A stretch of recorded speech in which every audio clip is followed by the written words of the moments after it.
The instant the DJ raised his hand and asked everyone to clear the dance floor, I heard Megan's whisper, "She's obsolete." The word rolled off her tongue like a stray olive from a careless platter, and I felt it hit me harder than any dropped dish. Our relatives shuffled in their seats, uncertain whether to laugh or cough. In that moment, beneath crystal chandeliers and custom florals, I promised myself that I would never allow anyone to erase my name. The story that led up to that promise began long before my son met the woman who wanted to rewrite our family. My name is Nancy, and I turned 72 the week before this wedding unfolded. I grew up 2 blocks from the Common in a triple-decker with my grandmother's wooden spoons hanging like medals on the wall. We didn't have much money, but we had discipline, humor, and an obsession with doing things the right way the first time. That ethic followed me through school, through my first job at a luncheonette on Boylston Street, and eventually into the marriage that would define my adult life. When my future husband, Hank, first sat across from me at a counter in 1969, he told me my laugh sounded like Sunday morning. He ordered a bowl of clam chowder and an apple pie, and he never left. We married a year later in a small ceremony with just family, a pot of baked beans, and a record player we had borrowed from a neighbor. Hank was from a line of carpenters, men who measured twice and cut once, and he brought that caution into everything, including our plan to start a business. We had $200 saved, a single crock pot, and an unwavering belief that good food could build bridges. On our first day in business, we prepared 3 dozen turkey sandwiches and 2 pots of beef stew and loaded them into the back of a Ford F-15 we had rented from U-Haul. We delivered those lunches to construction workers rebuilding an elementary school in Somerville, and we came home with cash in a Folgers can and orders for next week. The city smelled like hot asphalt and wet cement that summer, and we learned early on that food tastes better when the hands that make it are rough from hard work. Hank and I spent the next 4 decades expanding that little lunch run into Carver's Catering, a full-service company that served weddings, funerals, baptisms, retirements, and more. Our business grew because we operated it like a family.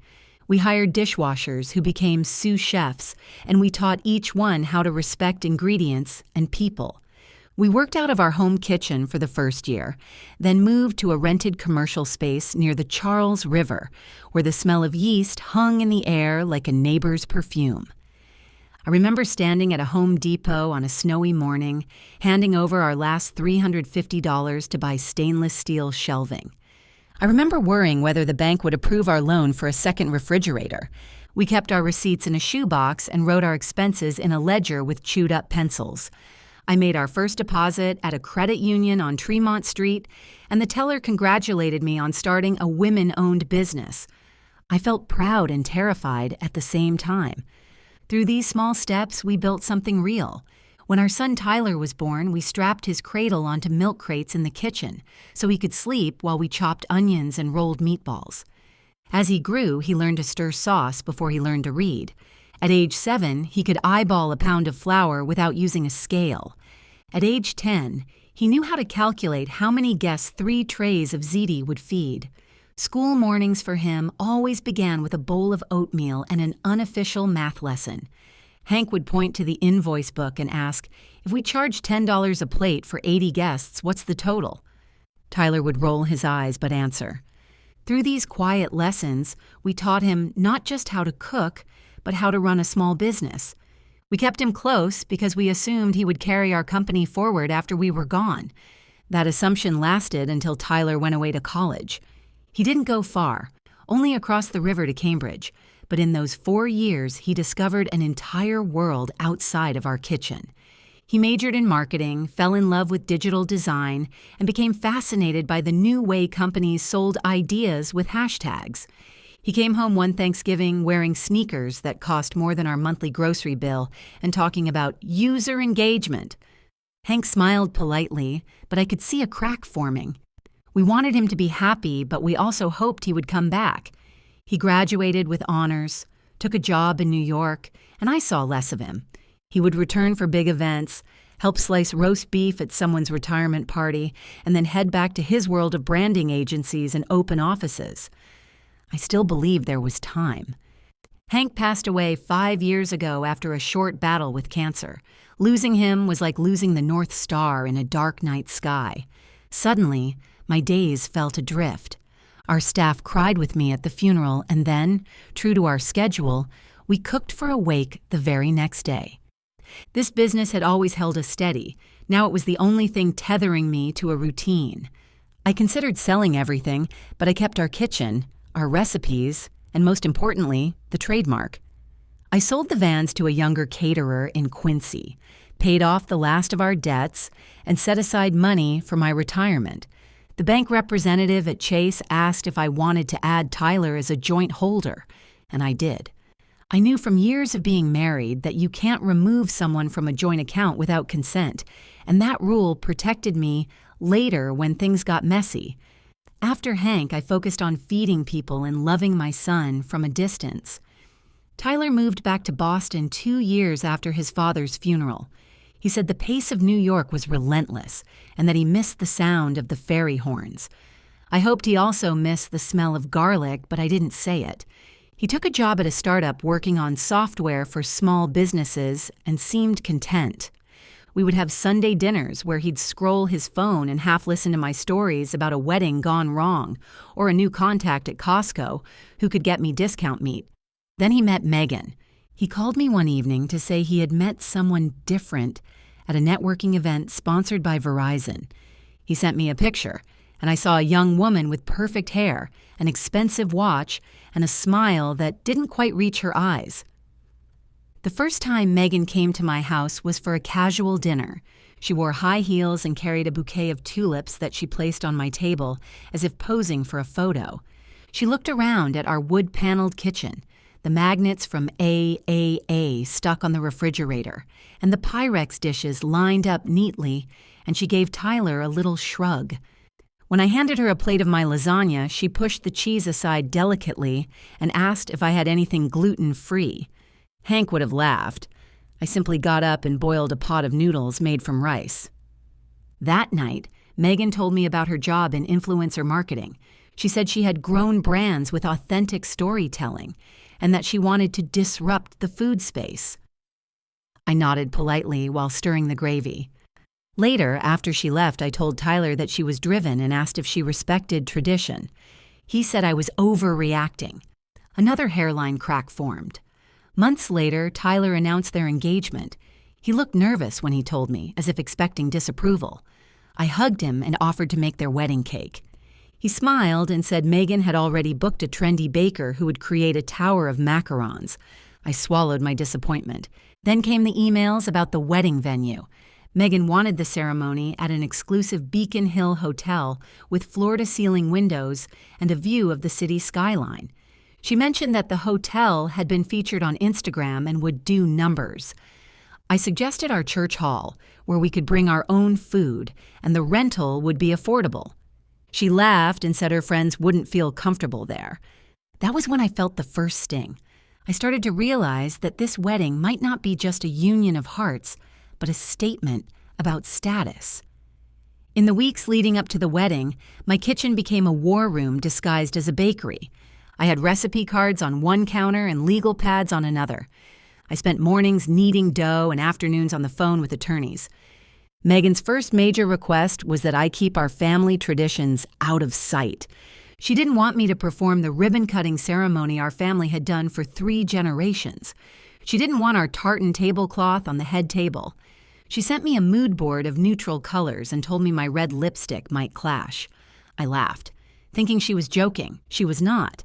I felt anger bubbling, but I hid it behind a smile and wrote down the date of the conversation.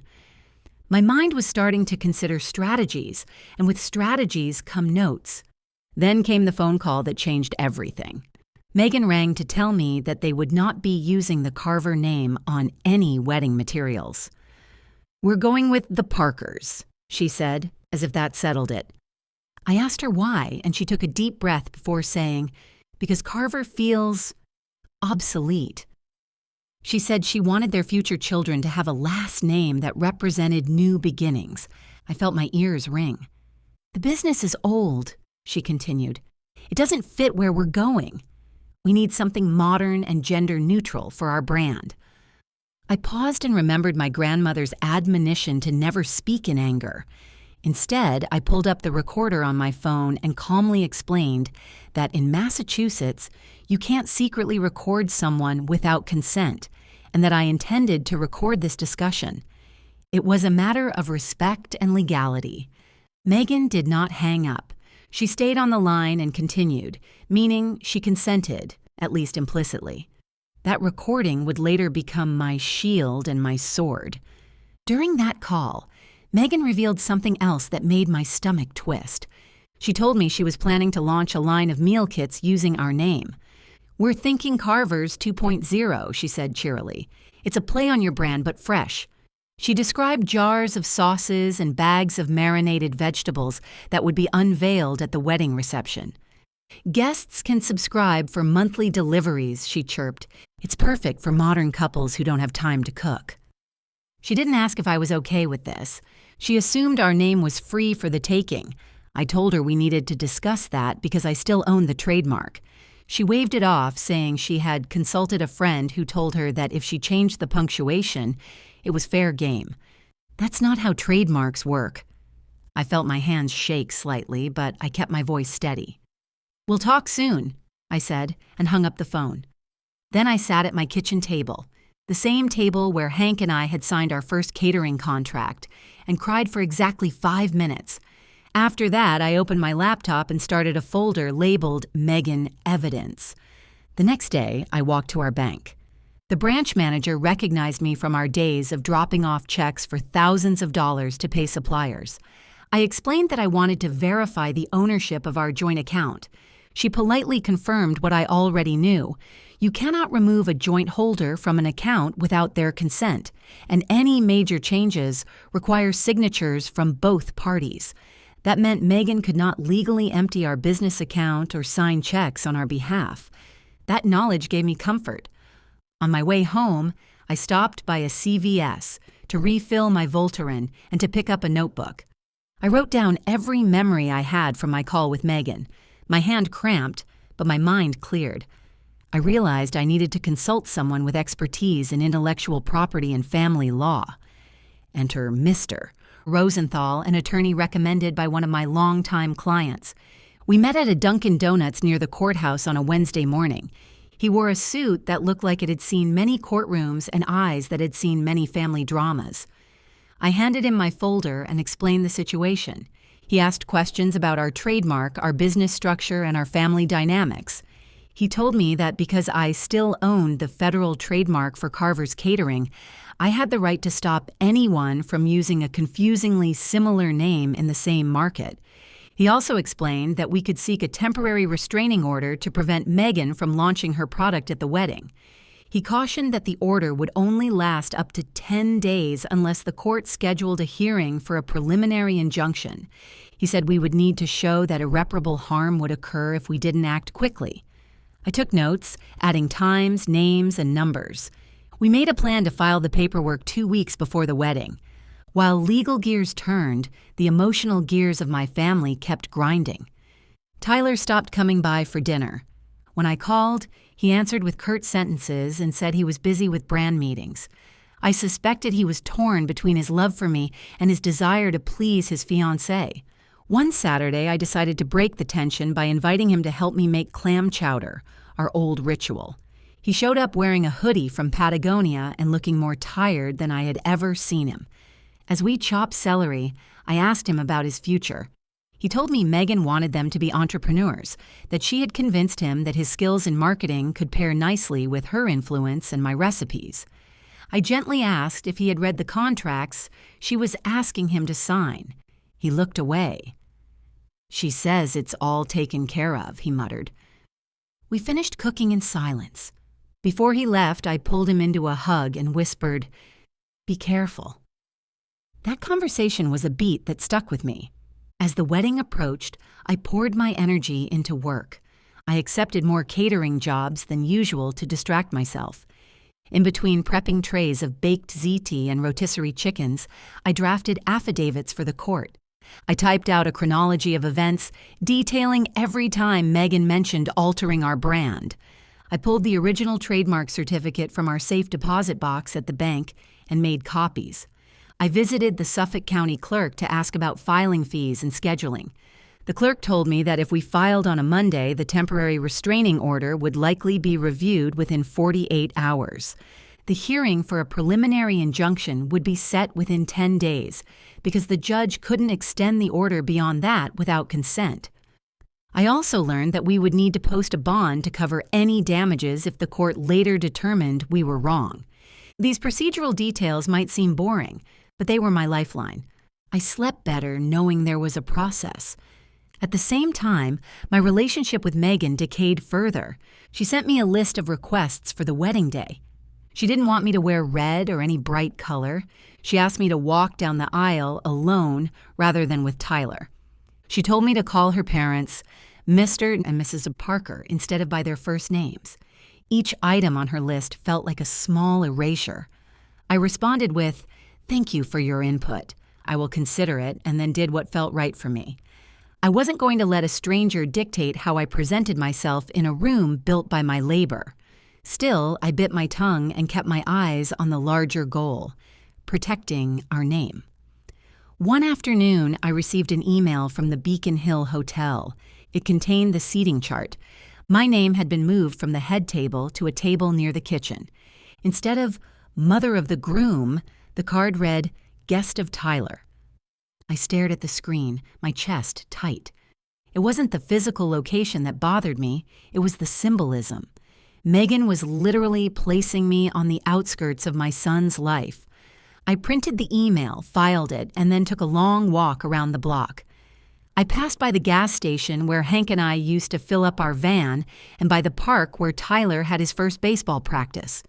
Memories flooded in, both sweet and bitter. When I returned home, I added another note to my file. Megan intends to minimize my role at the wedding. Evidence builds in layers like lasagna. Around this time, Tyler revealed another complication. He had agreed to a sponsorship deal with Sam Adams for the wedding. The brewery would provide free beer in exchange for social media mentions and product placement. At first, I laughed. Free beer at a wedding is a no-brainer. Then Tyler explained the fine print. The sponsor required that their brand be associated with a modern culinary experience, which included Megan's product launch. If Megan didn't unveil her meal kits, they could lose the sponsorship and have to pay the full cost of the reception themselves. Tyler looked at me with pleading eyes. "Mom, it's not just about the name," he said, "and there's real money tied up in this." I felt torn. On the one hand, I didn't want to financially burden my son. On the other hand, our legacy was priceless. This conversation reminded me of our early days, when a few $100s mattered and yet we never compromised our principles. I went to bed that night unsettled. The day I filed the lawsuit is etched in my memory like the smell of fresh basil. I woke up before dawn, put on my only black suit, and made a pot of coffee strong enough to curl wallpaper. I double-checked that my binder contained the trademark registration, the transcripts of my calls with Megan, copies of her promotional materials, and a copy of my bank documents showing I still owned controlling interest. I drove my Lexus RX to the courthouse, sliding on ice patches left over from last night's flurries. In the clerk's office, I signed my name in triplicate and paid the filing fee. My attorney submitted an affidavit explaining why immediate action was necessary. We asked the judge to issue a temporary restraining order to stop the product launch at the wedding. I felt my hands shake as I handed over the bond money. The clerk stamped the order and told us we would have a response within 2 business days. I left the building both exhausted and energized. I spent the rest of that day delivering a luncheon for a retirement party at a local firehouse. No one there knew what I had just done. That evening, as I was cleaning up, Tyler called. He sounded anxious. "Megan just got served," he said. "She's furious." I could hear dishes clanging in the background and her voice rising. I told him we would talk the next day. He hung up quickly. I sat down at my kitchen table, looked at the recipe box and whispered to Hank, Did I do the right thing? Silence answered. When fear threatened to take over, I reminded myself of our guiding principles: honesty, hard work, fairness. Filing that order wasn't vindictive, it was protective. I reminded myself that women like me have been taught to stay quiet. Not anymore. 2 days later, the judge granted the temporary restraining order. The order prohibited Megan from using the name Carver, Carvers, or Carvers on any products or marketing materials until our hearing. It mandated that she cease distribution and remove any online posts promoting her meal kits. It also instructed the hotel not to allow any product launch during the wedding. The order would expire in 10 days, giving us just enough time to get before a judge for a preliminary injunction. My attorney delivered copies of the order to Megan's attorney, the hotel, and Tyler. The news spread quickly among their friend group. I became, in their eyes, the villain in a romantic comedy. Strangers on social media who didn't know me wrote comments about an overbearing mother-in-law. I read them and shook my head. People love to take sides without knowing facts. I closed my laptop and went back to rolling meatballs. With the order in place, I finally slept a full night. But the emotional tension remained. Tyler didn't come by. Megan didn't reach out. I poured my frustration into cleaning every corner of my kitchen. I took apart the mixer, scrubbed the blades, oiled the gears. I reorganized the pantry and labeled jars of spices. There's a calm that comes from order. I also took time to flip through old photo albums. Seeing pictures of Hank in his white apron, of Tyler at age 3 covered in flour, reminded me of why I was fighting. This wasn't about winning or losing to Megan. It was about preserving a legacy Hank and I built with our hands. Keeping our name safe was my last promise to him. Days before the wedding, my attorney called with an update. Megan had retained a high-powered law firm and planned to argue that her product line was sufficiently distinct and that my trademark was outdated. The hearing was scheduled for the Wednesday after the wedding. That meant the temporary order would remain in force during the reception. I felt relieved and anxious. There was still a chance that a judge could side with Megan at the hearing, but I trusted our evidence. I also braced myself for the scene at the wedding. I knew Megan would be seething. I knew Tyler would be torn. I reminded myself to stay calm, to keep my voice even, and to focus on the moment when I would stand up and reclaim my name. The morning of the wedding, I woke up early and made a plate of scrambled eggs. I ironed my navy blue dress and polished the silver necklace Hank had given me on our 10th anniversary. Instead of beige, I chose to wear the colors that made me feel alive: navy, ivory, and a dash of red lipstick. I placed the court order in a manila folder and tucked it into my purse. I drove to the hotel with the radio playing old country songs and my mind replaying decades of family dinners. Arriving at the hotel felt surreal. Staff in black suits buzzed around, adjusting flowers and lighting. Guests milled in the lobby, checking their phones and sipping coffee from Starbucks cups. Megan's bridesmaids, all wearing matching satin robes, dashed from room to room. I greeted the hotel manager and thanked him for his professionalism. He nodded nervously and assured me that they would comply with the order. The ceremony itself was beautiful. The music was soft, the vows were heartfelt, and for a brief moment I forgot there was a battle brewing.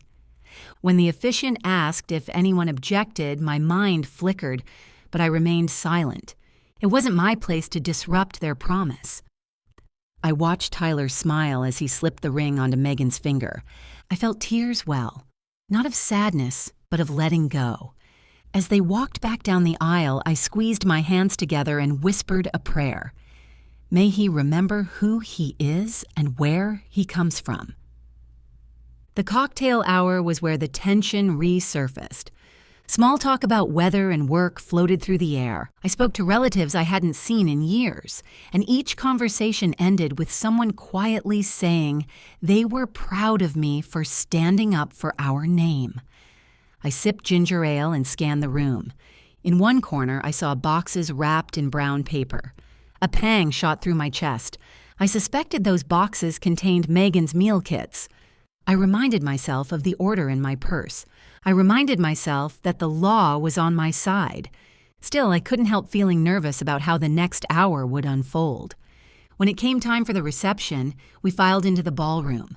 The chandeliers sparkled.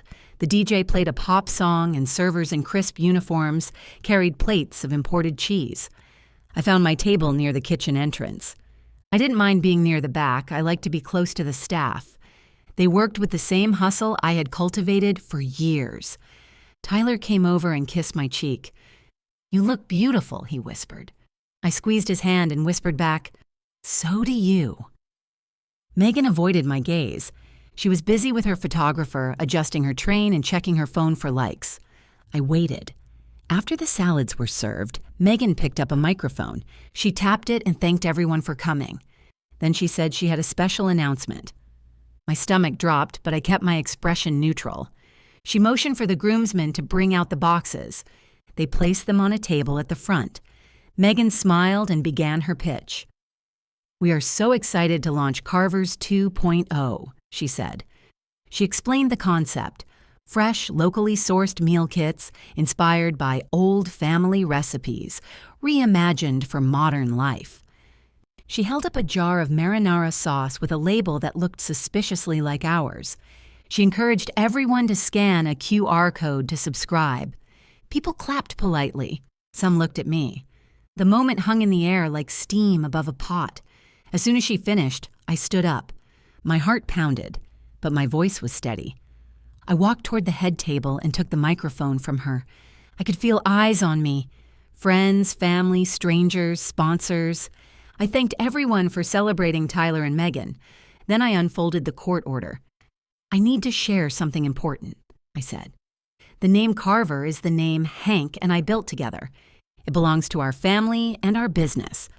Earlier this week, a judge issued an order protecting that name. This order prohibits anyone from using the Carver name or any variation of it on products without my written permission. That includes Carver's 2.0. I handed the order to the hotel manager, who nodded and spoke quietly to his staff. They began removing the jars from the table. A hush fell over the room. I continued, "This isn't about stopping progress. It's about respecting legacy." Megan's face reddened, and she began to protest. "This is my wedding," she said, her voice trembling. "You're embarrassing me." I kept my tone calm. "I'm simply enforcing the law and protecting my work. The order is temporary. There will be a hearing in a few days where both sides will be heard. Until then, please refrain from distributing these products." I looked at Tyler. He looked at his shoes. The hotel manager apologized to the guests and assured them the rest of the evening would proceed as planned. Megan stormed off to the bathroom, and her bridesmaids trailed behind her like ducklings. I walked back to my seat and took a sip of water. My hands trembled slightly, but I felt a wave of calm wash over me. The hardest part was over, or so I thought. Minutes later, the DJ announced the mother-son dance. This tradition had been removed from the program at Megan's request, but the DJ, having been quietly briefed by Tyler, reinserted it. I stood and walked to the center of the dance floor. Tyler met me there. We exchanged a look that carried decades of history. The first notes of our chosen song played. Megan had tried to replace it with a trending song, but Tyler had insisted on ours. As we swayed, he whispered in my ear, "I'm sorry. I didn't realize how much this meant to you." I whispered back, "It's okay. Now you know." We moved slowly, letting the music and memory guide us. The room blurred. In that moment, all that mattered was the boy who once stood on a step stool to reach my counter. I remembered teaching him to whisk batter. Now I was teaching him to stand up for himself and for his family. After the dance, I returned to my table. Megan resumed her role as bride, smiling for photos and greeting guests. But the energy had shifted. Whispers floated through the room. Some admired my courage. Others shook their heads. I didn't care. I ate my dinner and enjoyed the company of my cousins. Tyler checked on me often. He looked relieved, as if a weight had been lifted from his shoulders. I felt, for the first time in months, at peace. The days following the wedding were a whirlwind of legal filings and social media chatter. Meghan's attempt to salvage her brand crashed quickly. Sponsors pulled out, citing breach of contract. The influencer she had hired posted a video apologizing for promoting a product without proper rights.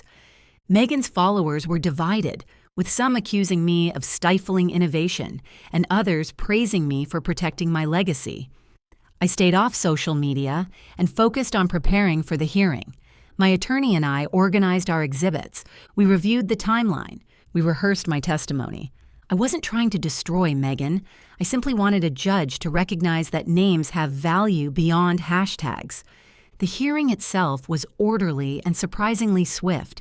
We sat in a wood-paneled courtroom with a judge who looked like he had heard every family dispute under the sun. Meghan's attorney argued that her use of Carver's 2.0 was a creative expression and that the public would not confuse it with my catering company. My attorney countered that our trademark covered food products and services and that consumer confusion was likely. He played a recording of Meghan admitting her plan to use our name without permission. He submitted copies of the emails moving me to the back table, illustrating a pattern of exclusion.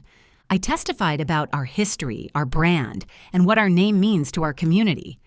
The judge asked a few clarifying questions, then took a short recess.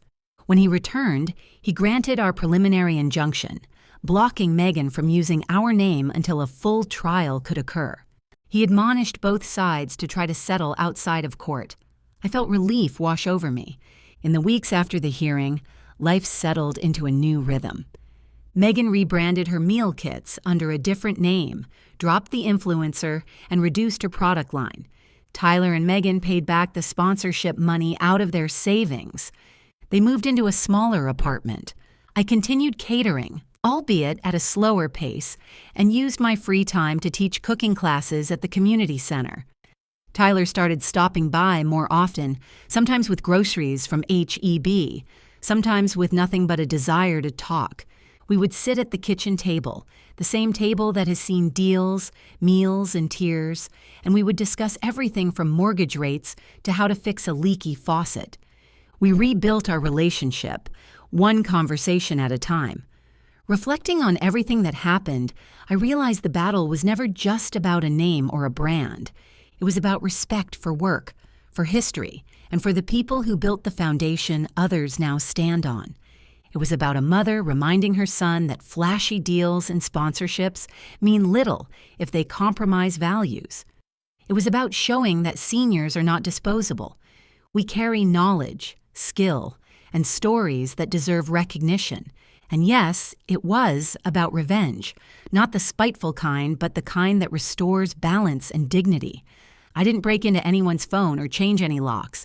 I didn't take money that wasn't mine. I followed the law, trusted the process, and spoke up when someone younger tried to erase me.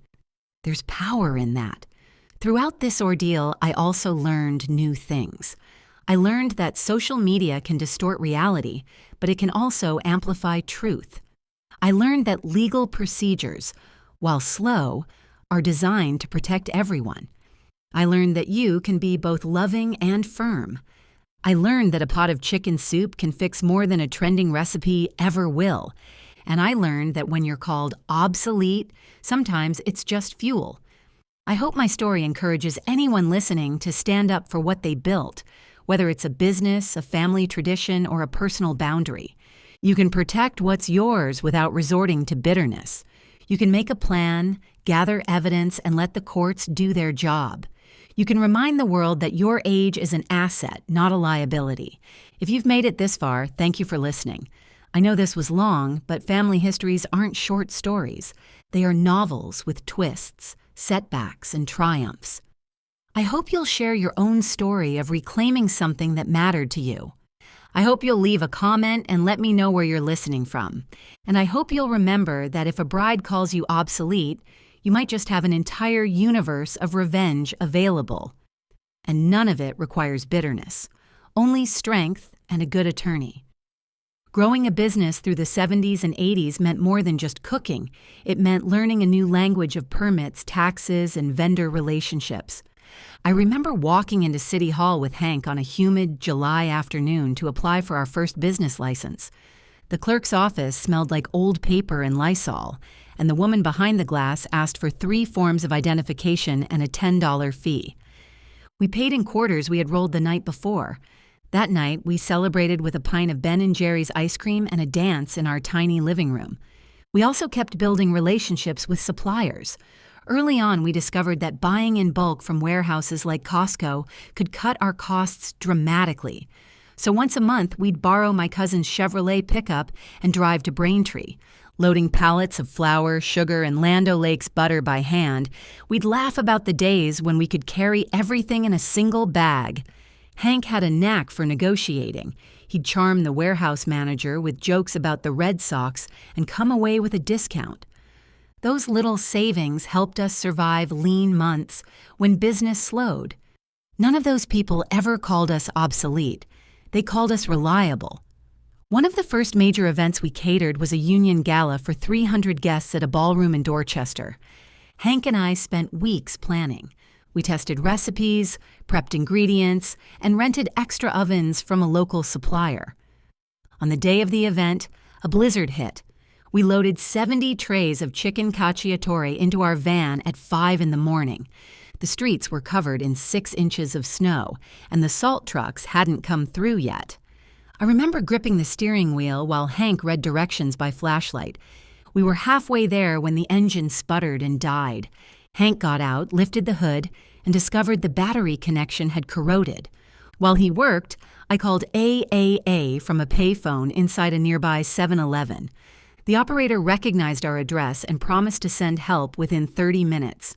Sure enough, a tow truck arrived, jump-started our van, and we arrived at the venue just as the guests were taking their seats. We served hot food, received a standing ovation, and collapsed into bed at 2 in the morning. That night taught us that preparation meets luck on icy roads. It also taught us that relationships with companies like AAA can save a small business. Decades later, I still pay that annual membership. Another pivotal moment in our business came when a competitor tried to copy our signature rosemary bread. This competitor, a slick new outfit that advertised on local radio, began offering Carver-style herb loaves at half the price. Customers called us, confused, asking if we had lowered our quality. Hank and I decided to fight back the legal way. We researched intellectual property at the Boston Public Library. We spent hours reading about trademarks, trade dress, and unfair competition. We learned that while recipes themselves can't be patented, names and distinctive packaging can be protected. We consulted an attorney who helped us register our branding elements. We also introduced a new label with our photograph and a short story about our family. The competitor eventually closed, unable to compete with authenticity. That experience taught us that knowledge of the law isn't just for corporations. It's for anyone determined to protect what they've built. It also planted the seeds for the legal strategy I would use decades later when Megan tried to take our name. Little did I know that the lessons from that bread war would resurface at my son's wedding. Megan's microaggressions didn't start with the seating chart. They started with the engagement party. She invited our extended family to a dinner at a downtown restaurant with an open kitchen and minimalist decor. The chef came out to explain every course, and each plate looked like an art project. Megan gave a speech about elevating experiences and thanked her parents for hosting such a modern affair. She didn't acknowledge me or Carver's catering, even though we had offered to cook for free. When dessert arrived, a deconstructed tiramisu served in shot glasses, my Aunt Mary whispered to me, "What the heck is this?" I smiled and said, "It's art." After the party, Megan posted a carousel of photos on Instagram with the caption, "A new era begins." She didn't tag Tyler or me. I saved a screenshot in my evidence folder. It wasn't just about food, it was about erasure. Those early slights built a timeline that would later show a judge intent, and they served as hooks for my growing resolve. The bridal shower was another exercise in exclusion. Megan's maid of honor sent invitations printed on expensive cardstock, listing the venue as an upscale rooftop lounge. The dress code was city chic. When I arrived wearing a floral dress and sensible shoes, I felt out of place among the sequins and stilettos. The bartender poured champagne into flutes branded with the logo of a skincare company sponsoring the event. Megan sat on a throne-like chair and opened gifts one by one, while being filmed by a professional videographer. When she opened my gift, a hand-stitched quilt made from Hank's old work shirts, she smiled politely and placed it aside without comment. Later, she posted about the shower and tagged all her friends and the sponsor, but not me. I thought of Hank, who would have laughed at the ridiculousness of a sponsored shower. Instead, I kept my face neutral and added another entry to my notes. It wasn't just a matter of my hurt feelings. It was a pattern of disregard that would support my case. After all, a story of revenge is more compelling when the audience sees the steady accumulation of disrespect.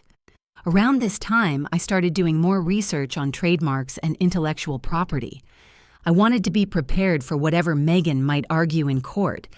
I learned that a trademark protects a brand name or logo used on goods and services, and that to maintain it, you must actively police its use.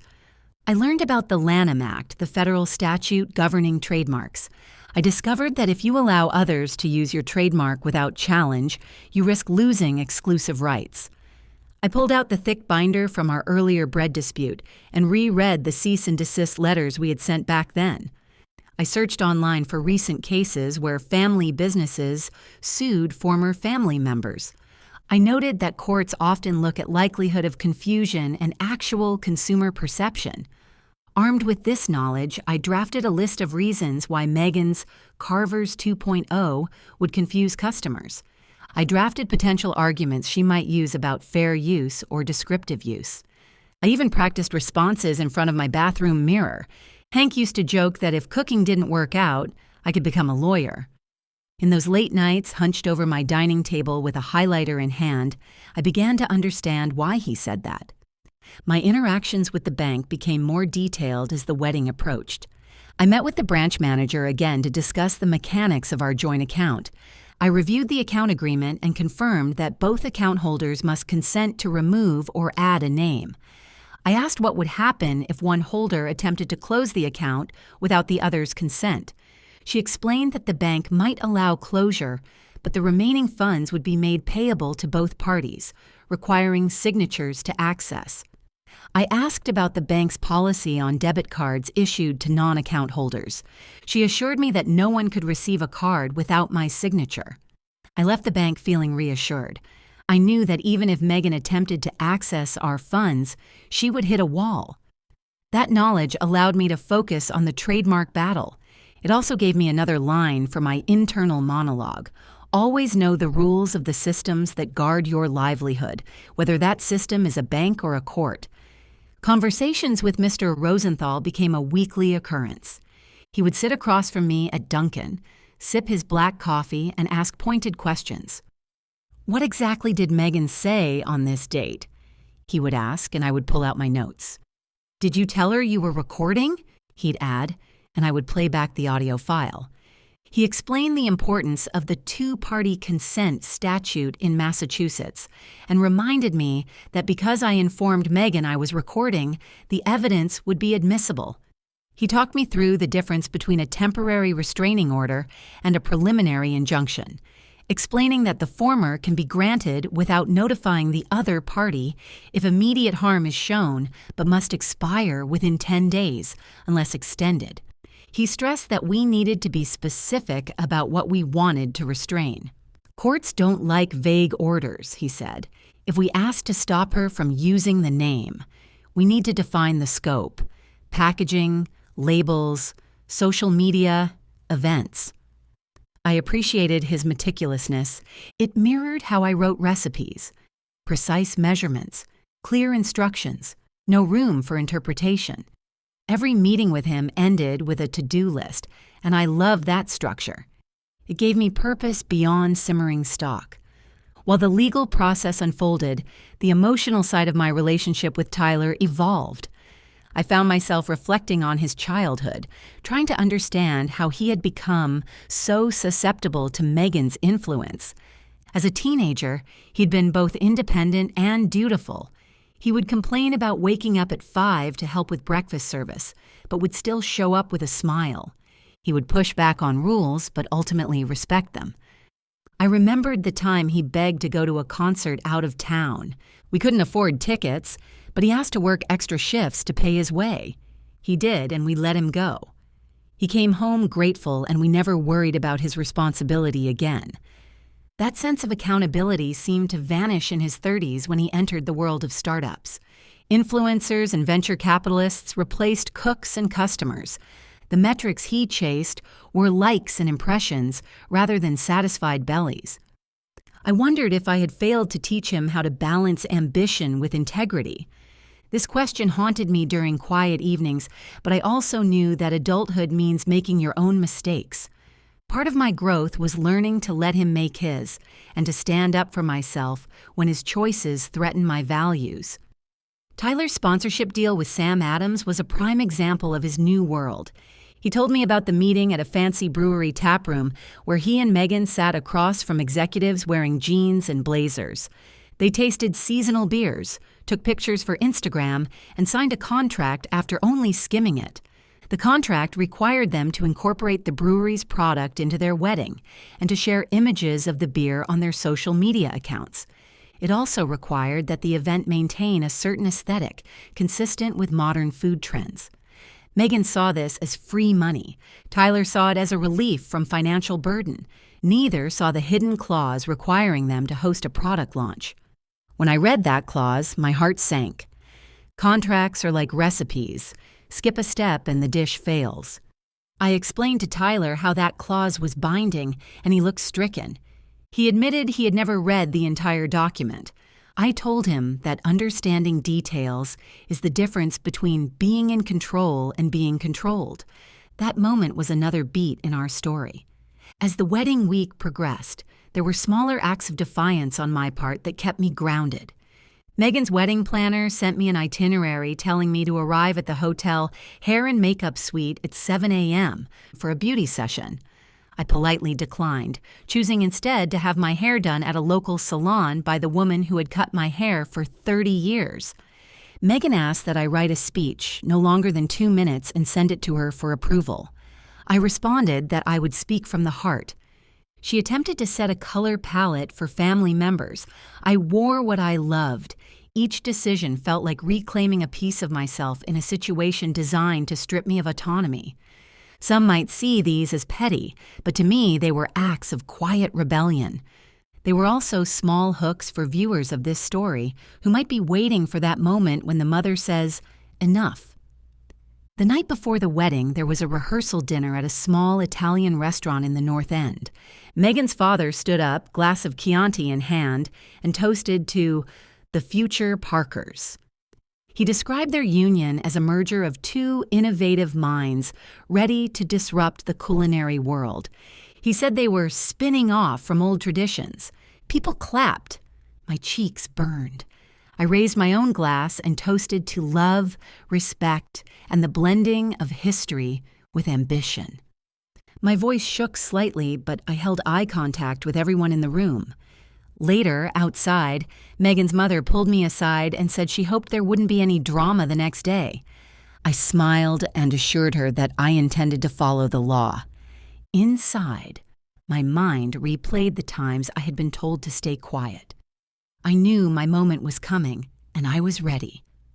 On the morning of the wedding, as I drove to the hotel, memories of our early catering days accompanied me. I remembered the time we cooked for a firefighter's retirement party in a hall without air conditioning in August. We served barbecue to 200 sweaty heroes and ran out of lemonade halfway through. Hank drove to Publix to buy more lemons while I squeezed them by hand with the help of 3 teenage volunteers. The event went off without a hitch. I remembered the time we set up a buffet under a tent in the rain, only to have a gust of wind blow the tent over. We grabbed tarps from the back of our van and covered the food, salvaging the meal. Those memories reminded me that adaptability is our strength. I approached the wedding with the same mindset: adjust, improvise, persevere. If a tent collapses, grab a tarp. If a bride tries to steal your brand, grab a lawyer. During the reception, after I read the court order, there were whispers and side glances. One cousin leaned over and said, "You're brave." Another whispered, "I wish I had done something similar when my son's wife tried to sell our land." A younger guest asked me how I managed to stay so calm. I told her that age teaches you that reaction rarely solves a problem. Preparation does. I also told her that knowing the law gave me confidence. She nodded and said she would remember that. Those small interactions mattered more to me than any trending video or viral post. They were validation from people who understood that boundaries matter. They were a reminder that my story could help others. In the weeks following the hearing, Megan attempted to salvage her brand under a new name, Parker's Pantry. She spent thousands of dollars redesigning labels, reprinting marketing materials, and negotiating new sponsorship deals. She enlisted a public relations firm to spin the narrative, painting herself as a visionary stifled by tradition. Some customers bought it, many did not. Without the draw of our family story, her product was just another meal kit in an already crowded market. Meanwhile, Carver's Catering experienced a surge in bookings. Former clients called to express support. New customers said they had discovered us through the news and admired our stand. My kitchen buzzed with renewed energy. I hired 2 new part-time cooks and expanded our offerings to include cooking classes. The universe has a way of balancing things when you act with integrity. This boost allowed me to donate more meals to the local food bank, something Hank and I had always wanted to increase. My relationship with Tyler entered a period of recalibration. We scheduled weekly lunches at a small diner halfway between our houses. We talked about everything except the wedding at first: the weather, politics, baseball, the price of eggs. Gradually, the conversation shifted. Tyler admitted he had felt torn and embarrassed. He said he had been blinded by love and the allure of creating something big. He apologized for not protecting me sooner. I accepted his apology, but reminded him that apologies are not just words, they are actions. He began showing up at our kitchen again, rolling up his sleeves and offering to help with deliveries. He asked to learn more about our finances and our processes. He even sat in on a meeting with my accountant to understand our profit margins. It was as if he was rediscovering the beauty of tangible work. His transformation was slow but genuine. On quiet evenings after the hearing, I took time to care for myself. I joined a yoga class for seniors at the YMCA and discovered that stretching helped both my body and my stress levels. I started attending AARP seminars on financial planning and legal rights, learning that many seniors face scams and exploitation. I shared my story with fellow attendees, and many nodded in recognition. Some told me about children who had tried to take out loans in their names or sell family property without consent. Our conversations reminded me that my experience was part of a larger pattern. Seniors are often seen as easy marks. My small act of legal resistance resonated because it challenged that stereotype. It reinforced that knowledge is power and community is support. Plus, the coffee at the AARP events was surprisingly good. In the months that followed, my story circulated through neighborhood gossip, online forums, and even a local news segment. I received letters from strangers thanking me for standing up. Some shared their own tales of betrayal and redemption. Others asked for advice on trademarks or bank accounts. I answered every letter I could, offering resources and encouragement. This role as a mentor felt natural. Hank and I had always mentored young cooks. Now I was mentoring people navigating family dynamics. It gave me purpose beyond running a kitchen, and it reminded me that my voice could help people far beyond my immediate circle. One woman wrote, "I always thought I was too old to fight. Your story proves that justice doesn't have an expiration date." That sentence made every late night and every uncomfortable conversation worth it. One day, months after the wedding, Megan came to my house. She knocked on my door unannounced, holding a small potted plant. I opened the door, and we stood there, two women on opposite sides of a battle no one had anticipated. She apologized for how she had treated me. She said she had been consumed by the idea of success and had forgotten about respect. She admitted that she had not understood the value of heritage. She thanked me for teaching her a hard lesson. We talked for over an hour. We didn't become friends, but we found a place of civility. I told her she was welcome in my home if she wanted to learn how to make sauce from scratch. She laughed nervously and said, "Maybe one day." The potted plant now sits in my kitchen window as a reminder that even after storms, things can grow. Looking back, there are things I would do differently and things I would repeat exactly. I would still record my conversations after giving notice. I would still consult an attorney before acting. I might try to communicate my feelings to Tyler sooner, before the situation escalated, but I have no regrets about protecting our name. Too many older people allow younger family members to steamroll them, either out of fear of conflict or fear of losing contact. I refuse to live in fear. Life is short, and pride in one's work is a legacy to be cherished.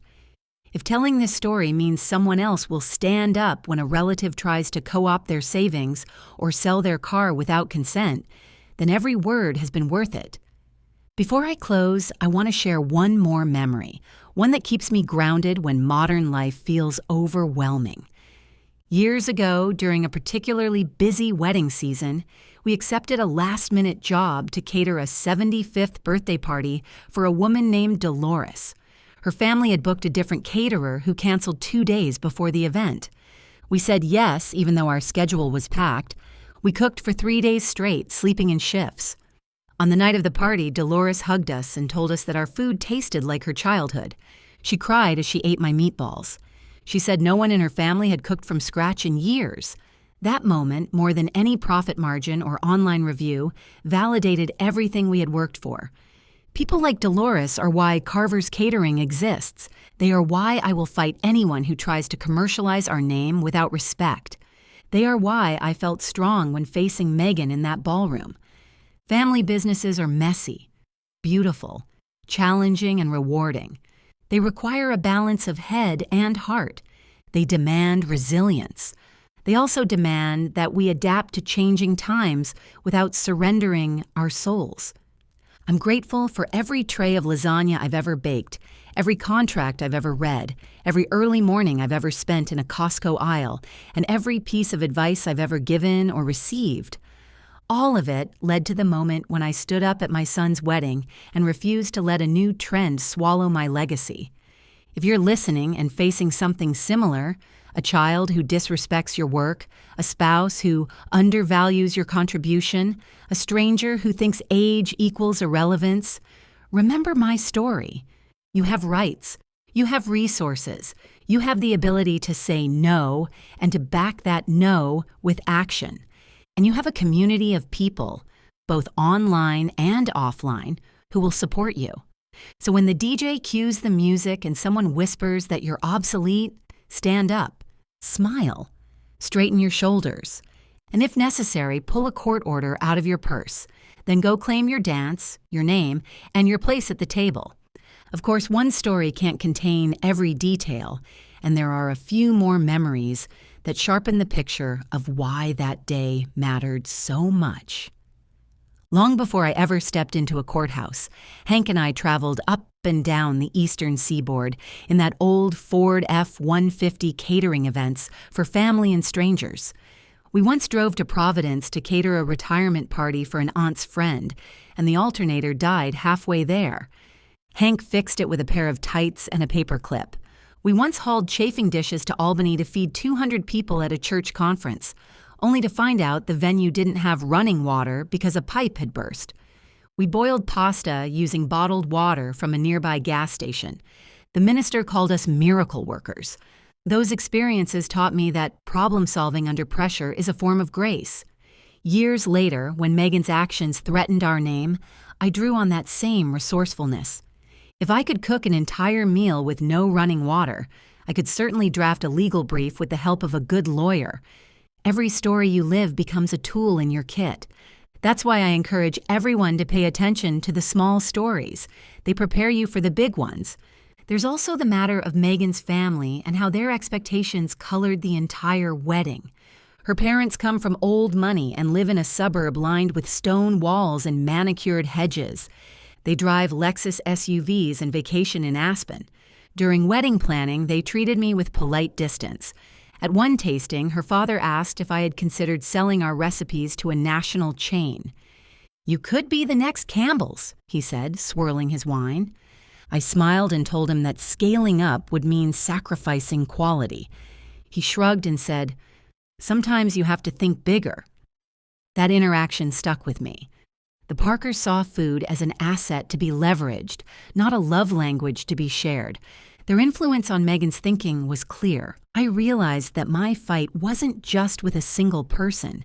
It was with an entire mindset that valued brand potential over human connection. That realization fueled my resolve and made every slight feel like part of a larger campaign to commercialize intimacy. Little did they know, the more they pushed, the more focused I became on preserving my way of doing business.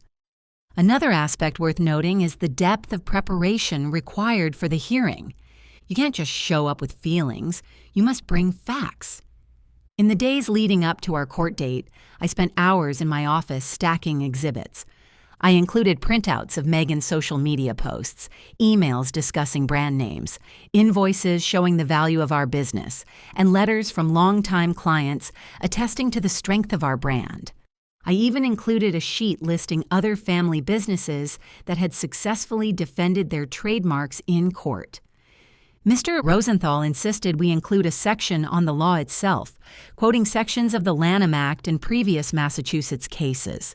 He explained that the judge would want to see we understood the legal framework. We highlighted the passage that said temporary restraining orders expire within 10 days unless a hearing is held and consent is given for extension. We explained why ex parte orders exist and why we met the threshold for irreparable harm. We discussed the bond we posted and included a copy of the receipt. When I reviewed the final binder, I felt pride. It looked as orderly as my recipe cards. Preparation brought me peace, and peace gave me courage. During the hearing, cross-examination revealed layers of misunderstanding. Megan testified that she thought dropping the apostrophe from Carver's made the name hers to use. The judge raised an eyebrow and asked if she had consulted a trademark attorney. She admitted she had not. Her lawyer tried to argue that her brand was a parody and thus protected free speech.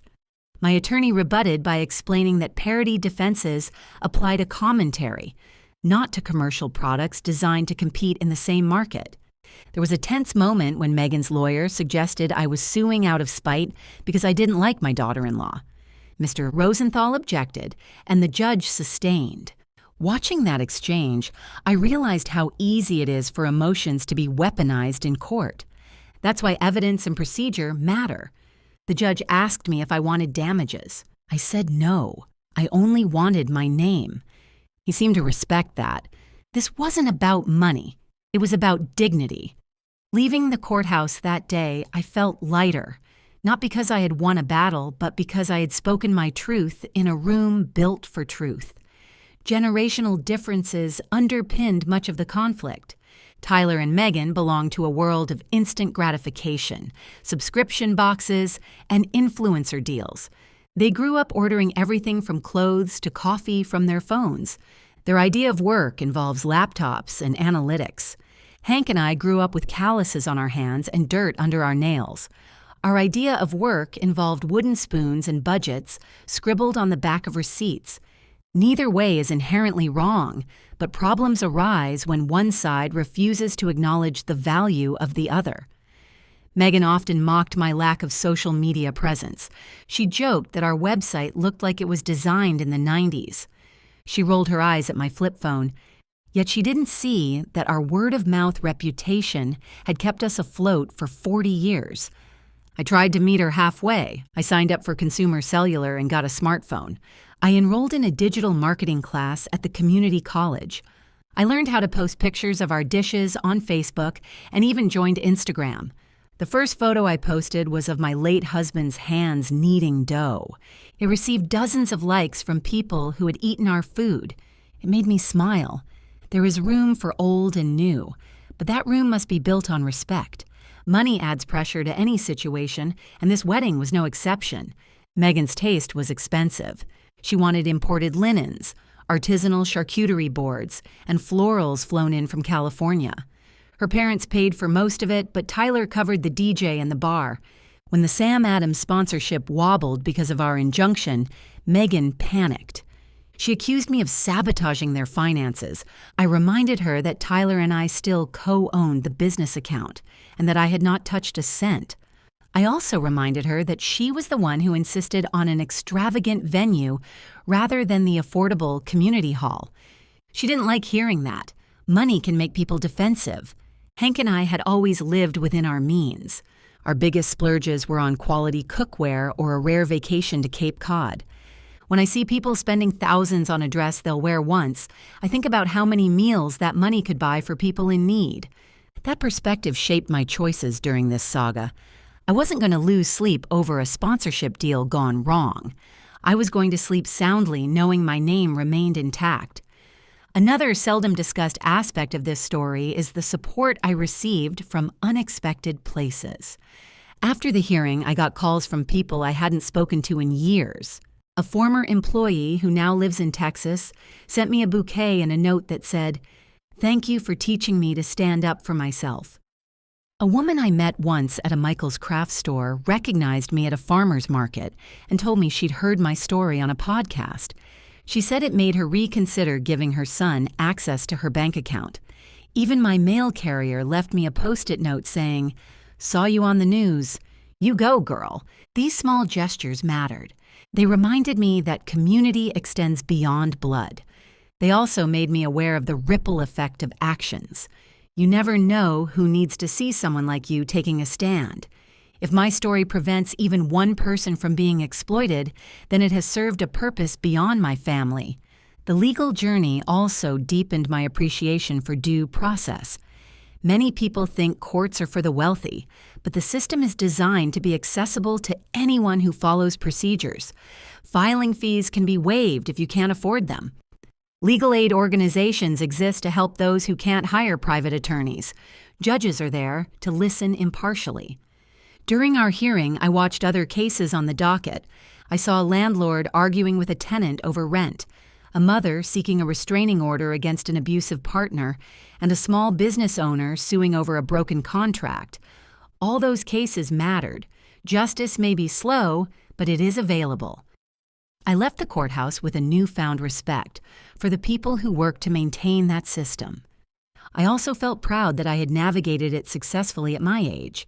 It wasn't easy, but it was possible. That's a message worth repeating. As weeks turned into months, the aftermath of our family showdown continued to unfold. Tyler and Megan began attending counseling at their church, working on communication.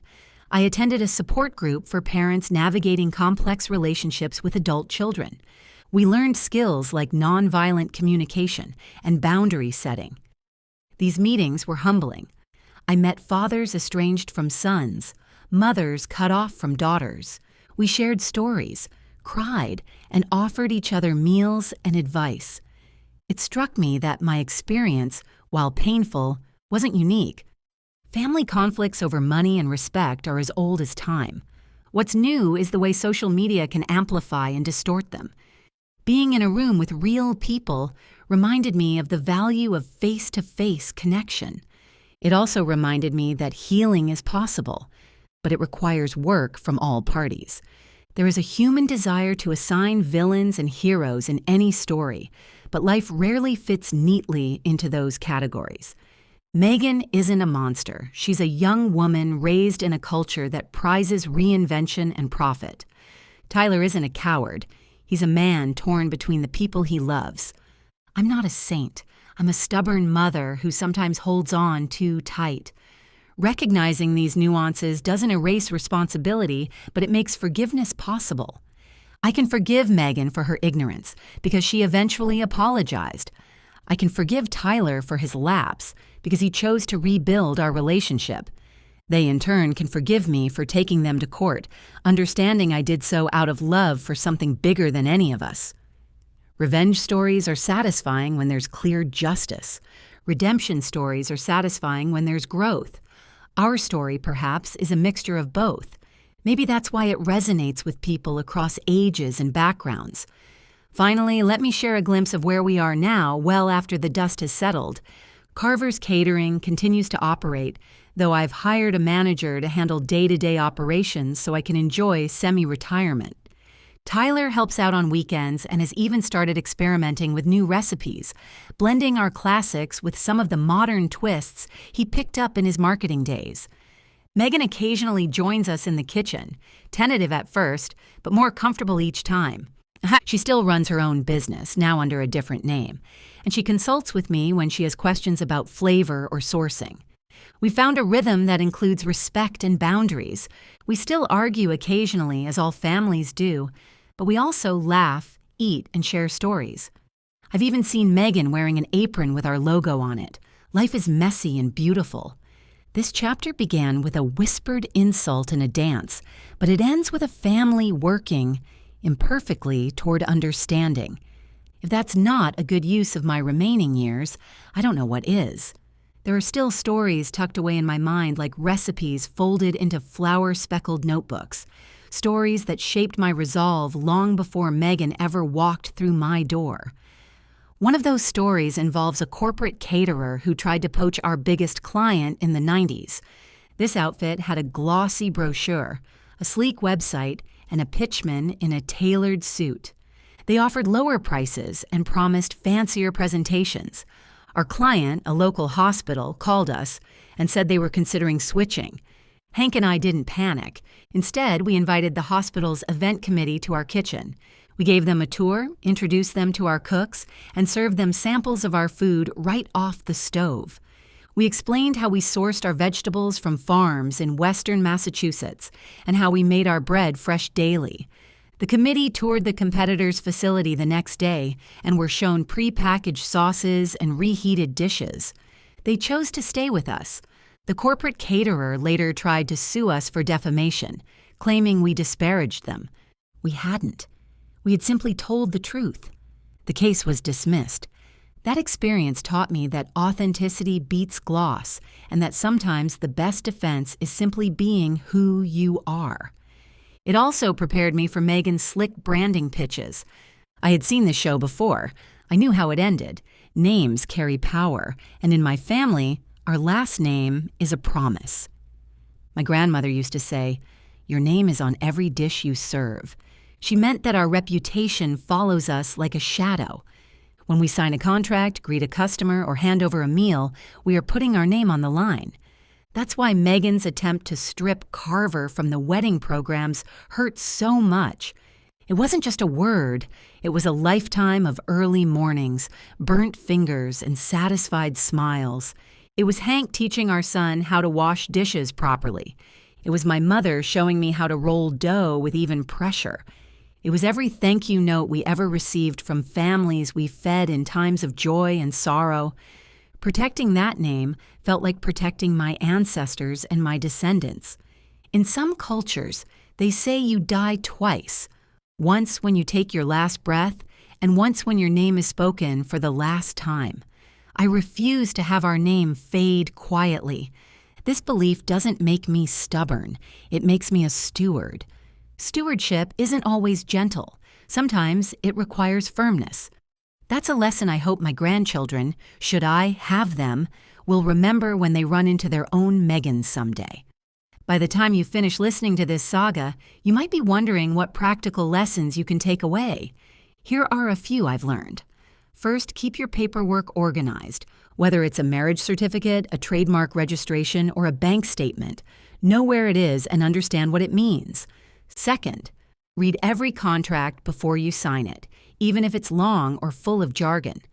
Ask questions. If something feels off, consult a professional. Third, maintain your relationships with people who can help you. Lawyers, bankers, accountants, even your local librarian. You never know when you'll need them. Fourth, don't ignore small insults. They often signal bigger issues. Document them if you must, not to brood, but to recognize patterns. And finally, trust that your experience, your age, and your wisdom are assets. Don't let anyone convince you that you're too old to learn new technology or too old to stand up for yourself. If an app intimidates you, take a class. If a younger person tries to dismiss you, smile and remind them how many recessions you've survived. And if a bride calls you obsolete, remember my story. Revenge doesn't have to be loud or cruel. It can be measured, lawful, and deeply satisfying.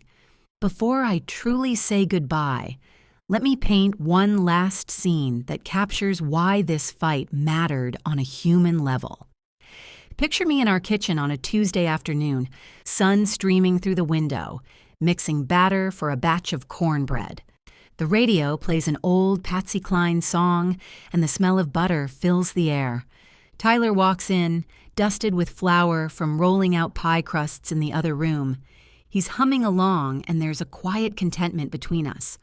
Megan appears with a notepad, asking for our opinion on a new flavor combination she's trying for her rebranded business. We taste it, offer feedback, and she nods. We laugh about the time she thought parsley was cilantro. The phone rings. It's a long-time client booking a 50th wedding anniversary party. I jot down the details and quote a price, instinctively calculating costs in my head like Hank taught me. It's a simple moment, but within it lives decades of knowledge, forgiveness, and love. This is what I fought for, not just a name, but the ability to have Tuesdays like this, where the past and the future coexist peacefully in a kitchen that has seen both triumph and tears. If you ever wonder whether it's worth the hassle to stand up, remember that what you're protecting may be invisible to outsiders, but priceless to you. Before I continue, please take a moment to subscribe so that you're the first to listen to these new stories as I post them here on the channel, and click the like button to show other moms with grown-up kids that we're all in this together. The quiet joy of a shared song while stirring batter is worth more than any flashy brand launch. So go ahead, take up space, speak your truth, and bake your cornbread. Life is too short to let anyone diminish your recipes or your reasons. And if this story resonated with you, please share it with a friend, leave a comment with your own experience, and remember that a community of resilient seniors stands ready to listen and support.